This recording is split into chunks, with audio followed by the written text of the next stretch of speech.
Yes, you guys, welcome back to another player ratings video after this famous, amazing, impressive win tonight over Real Madrid. We absolutely bullied them. We made Real Madrid look like old men, and it's only fair and it's only right that after the game, the Madrid players are rightfully putting their hands up saying that the better team won. We outclassed them. We dominated them, and if you're happy with the win today, if you're happy with how we've performed in the Champions League, if you think that we can win the Champions League, win the FA Cup, and secure a famous double this season, then smash out the like button, you guys. I want to get over 3,000 likes for today's video, and without wasting any more time, I want to start this review by giving a score to Eden Hazard, who clearly was happy after the game to have seen us gone through it. Now, I'm messing around, you guys, but seeing the reaction that Hazard's getting from the press in Madrid after how you move after the game, like, now you love to see it, but you know what, of course, to start off this player ratings video, we start with our manager in Thomas Tuchel, because he got everything absolutely spot on again. In the big games, Tuchel just shines even more. He knows how to get this team competing. He knows how to, get the right lineups, make the right in-game decisions. His game management is different level. Today was the right game to use a false nine, of course, not allowing Ramos or Militao to man-mark any of our forwards. At any time Kai Havertz was dropping into the space behind, dropping deeper, he was freeing up space for Timo Werner to make runs in behind, and he uses explosive acceleration. Incredible understanding. Just watching us consistently win those second balls against Madrid, consistently stop their counterattacks. How we start for them in their possession. They did nothing on the ball, really. Most of their dangerous efforts came from outside the box. I don't remember maybe a single effort from Madrid from within the box. And again, this is testament to Thomas Tuchel knowing how to stop Madrid's main threats, as well as exploiting their weaknesses too. He's the main reason why we compete now against the big teams, so for that reason, I'm going to be scoring Tuchel a 9 out of 10. And now we start with our first outfield player, with our world-class goalkeeper in Edouard Mendy. And yes, I'm stressing that, you guys, Mendy is world-class. Again, against Madrid, after having barely anything to do, he gets called upon randomly. He comes through, he comes clutch, he makes that decisive save. It was at times like the Benzema show, because Madrid's main and only threat was from Karim Benzema. And on 2 occasions, Mendy made 2 excellent saves to keep us in the game. And, it's those fine details, the details you need if you want to be a club that is consistently going to win trophies every single season. We've seen what it's like under Kepa last season with the mistakes. Manufactured mistakes time and time again costing us. I'm not seeing that anymore this season, you guys.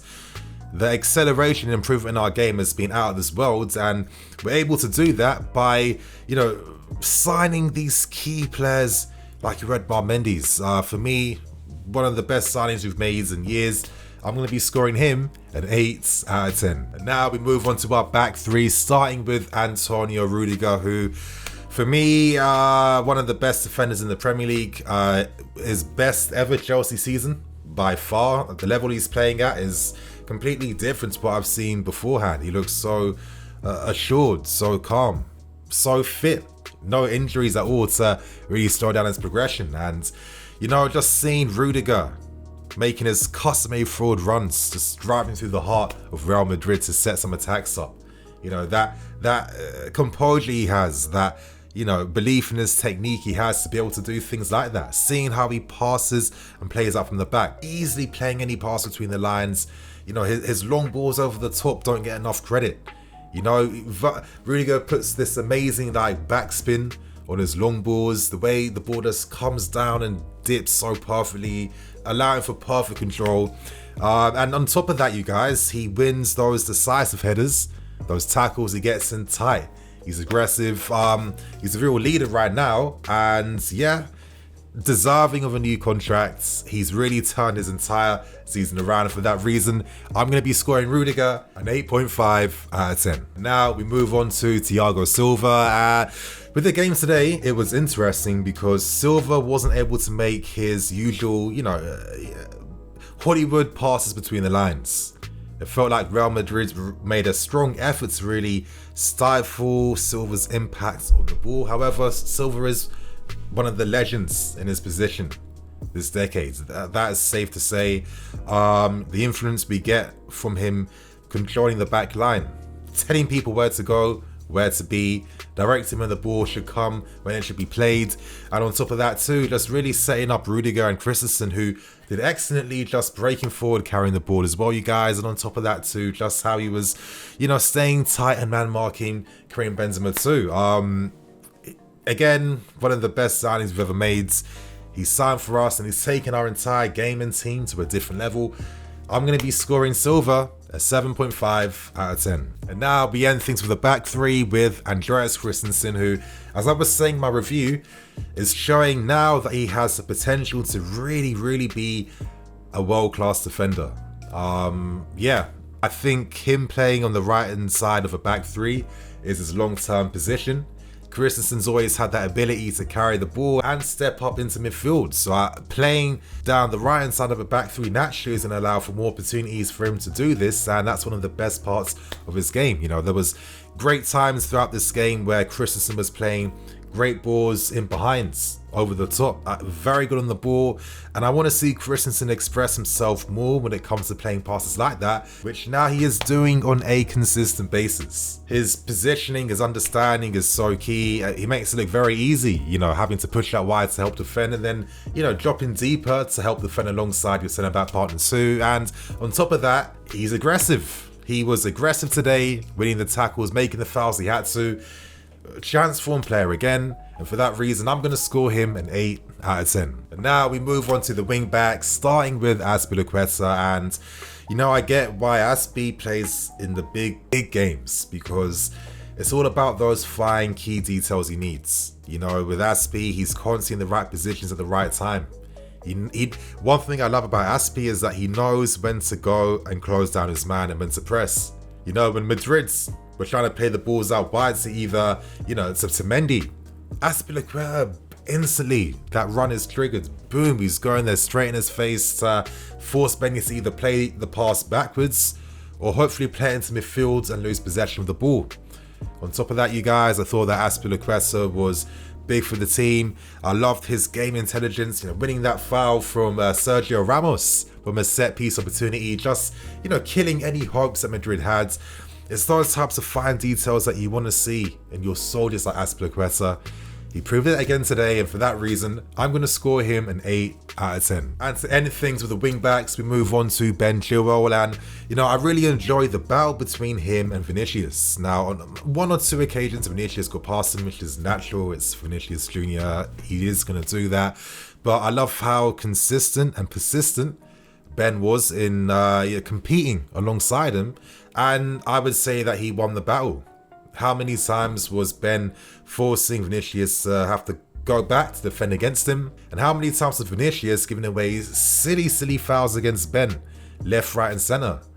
You could tell the difference between a player that isn't really a wing back compared to a player that can play that role. But on top of that, you guys, it was Chilwell playing those passes in behind, passes over the top for Werner to run onto. And, his engine, constantly covers so much distance, easily can play in both boxes. And on top of that, I felt like Ben was very unlucky that he never registered any assists today because he played some excellent balls in the box. So for that reason, I'm going to be scoring Ben an 8 out of 10. And now we move on to the midfield, you guys. And I'm going to be starting with Jorginho, who ever since that West Brom game has become a different player. I don't know what it is. Is Jorginho more secure because he has someone like Kante beside him?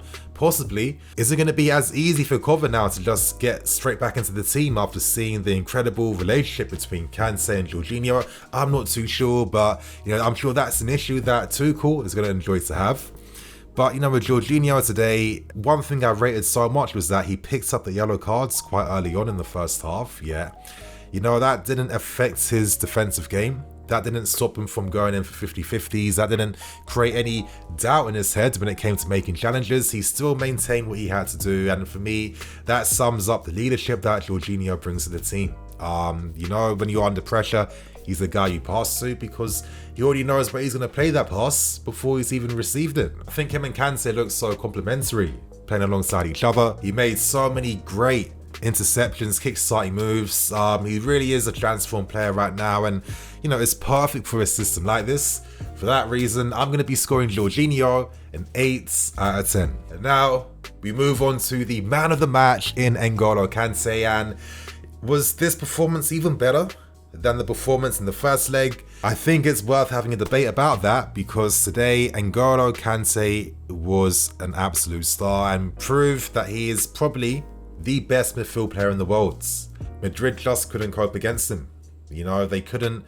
It's not just from a physical point of view. I'm talking about the footballing sides. You know, how Kante thinks, how he operates, how he moves on the ball. You know, a serious thinking behind that. How he constantly plays one touch, two touch. I stress that all the time because, you know, Kante doesn't need to take 5 or 6 touches before he can make one simple pass. You can play the ball under pressure to him. He drifts out wide to become an extra man, to play balls over the top too, or even play balls in field two towards as well. I'm sounding very confusing, I know you guys. It is hard to describe these like football moments, but still, you know, every decisive part of the game came from Kante. The 2 balls he won high up against Real Madrid kick-started the moves that secured us the goal tonight. And it's the details like that that you just can't overlook. It's what Kante has been doing every single time. For me, the best at turning defense into attack. He kick-starts attack after attack after attack.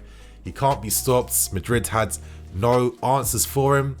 And we have one of the most complete players in the world. And it kind of keeps up this like Chelsea tradition I've seen recently where, you know, since Roman's come in, we've always had at least, you know, one or a handful of players that really are some of the very best in their positions. Like I'm talking about top 3, top 5. And I think Kante falls in line with one of those signings. So for that reason, I'm going to be scoring King N'Golo Kante a 9 out of 10. And now we move on to the attacking 3 and we start with Mason Mount. Now, Mason for me is another player that has stepped up even more during the closing parts of the season. I'm seeing a guy now that is looking to take even more responsibility for the team. You know, he's now starting to drive out opponents a lot more than he has been doing, and that's always been an aspect that Mount has always been able to do. You know, there was some great times in the first half in particular where he was, you know, cutting inside, trying to make things happen inside the penalty box against Real Madrid, getting past this man and they're putting in these very dangerous, low different balls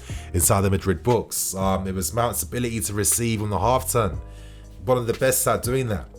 You know, his shielding on the ball for me is one of the best as well. Mount, once he gets his body in front of the ball, I don't see anyone taking it off him. And he knows how to combine all the elements of his game into something just beautiful, to be honest. And, you know, yes, he missed an amazing opportunity to make it 2-0 a lot earlier on in the second half, and he should have scored that.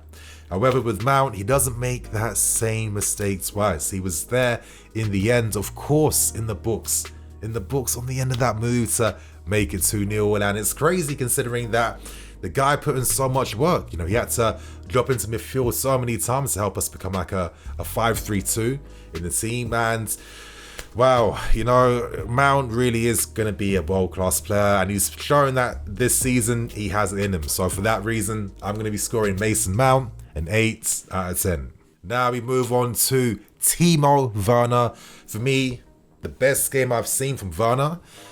It was everything he did for the team today. From a defensive aspect, his pressing from the front was top class. He was putting Ramos under so much pressure, Militao under so much pressure. Every second ball he was going for, every aerial ball he was putting his body, trying to, you know, put off the defender in front of him. It was unrelenting at times, his movement.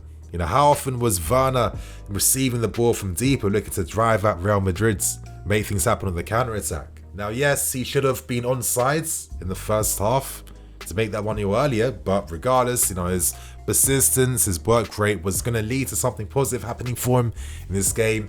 It came with the first goal, and it just typified the genius in Tuchel selecting him in this game, and in Werner stepping up in the big games again. So let's hope now that we're seeing a resurgence now in Timo Werner and his goal scoring exploits, because, you know, in this system he really does complement things. So for that reason, I'm going to give him an 8 out of 10, And to end things with the first 11, we move on to Kai Havertz, and Kai was desperately unlucky not to get a goal in this game. Now he had an opportunity with his lofted effort to make it 1-0. Werner was there for the rebound, and in the second half we had an excellent header off the post, off the crossbar against Courtois. Kai playing in the false nine role really helped us, play through Real Madrid's midfields. I was liking the positions that Kai was taking up in the first half, in particular down that right hand side, looking to offer that counter-attacking presence. And with Kai, when he arrives inside the box, he's always unmarked. He's never right beside a defender. And for me, as we're seeing with Kai in these past few games, he definitely has that potential to be a leading number 9 for us. It's a shame that we didn't use him in this role a lot earlier this season. It could have been interesting to see how he progressed playing more in that role by this time now. Wasn't to be the case, you guys, but there is a lot of potential for Kai to be an excellent number 9 in the future. Today, I'm going to be scoring him a 7.5 out of 10. Now, to end things with the outfield players, I'm going to be scoring all of them, other than Pulisic, a 6.5 out of 10 because they didn't get as much time. Now, I'm going to be scoring Pulisic a 7.5 out of 10 because when he came on, he was literally the thorn in the side for Real Madrid, the player they did not want to face at that point in the game due to his pace, his dribbling ability. He was skipping past Madrid players left, right, and centre for fun, drawing fouls from Valverde, Ramos, most of the team, to be honest, Toni Kroos as well. And it's really great seeing Pulisic just using his abilities in a really super effective manner. His form is definitely back. It has been a struggle for him this season. He has suffered a lot with injuries, but playoff Puli's here, boy, and let's hope that it keeps on going. So from that note, you guys, I'm gonna wrap things up, keep things moving. Make sure you guys watch my match review, show us some love for that one. And on that note, I'm the FC. This is Blue Lions TV. I'll catch you guys later with some more videos.